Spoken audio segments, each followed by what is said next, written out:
Alors finalement, ce qu'il faut retenir, c'est que si vous avez la distance concernant, si vous connaissez la valeur de la distance de l'hypoténuse et la valeur de la distance du côté adjacent, eh bien, en calculant ces rapports, vous allez pouvoir déterminer la valeur du résultat du cosinus. Bien entendu, si vous avez une des trois valeurs et la valeur la valeur d'un angle, vous allez pouvoir déterminer les autres valeurs qui vous manquent dans le triangle. À savoir, on a vu j'ai 11,58, j'ai le cos 30 degrés, donc si je multiplie 11,58 par le cos 30 degrés, je vais obtenir 10,03. 11,58 fois le sinus 30 degrés, je vais obtenir 5,79. Et donc, bien entendu, si j'ai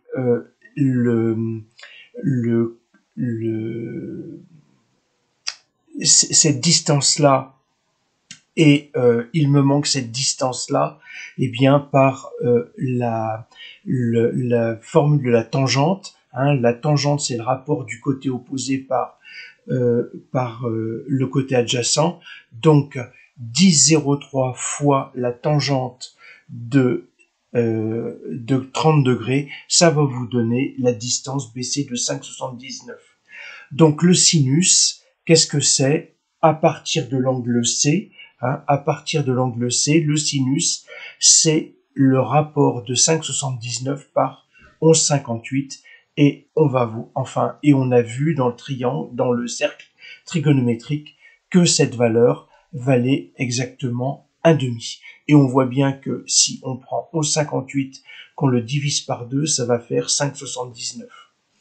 Alors, ces formules, elles sont à savoir, et surtout, parce que la grosse difficulté, elle est là, il vous faut connaître, bien entendu, et savoir déterminer les noms de chacun des côtés, parce que sinon, vous ne vous en sortirez pas. Ça, c'est vraiment la des choses. Maintenant, ce que je vais vous proposer dans la prochaine vidéo, c'est d'utiliser la calculatrice et de voir comment, à partir de deux valeurs, on peut retrouver la valeur de l'angle d'un angle. Donc là, maintenant, je vais me situer pour la prochaine vidéo dans la connaissance de deux des trois valeurs, et en connaissant par exemple 11,58 et 10,03, voir comment je vais pouvoir réobtenir la valeur de 30 degrés.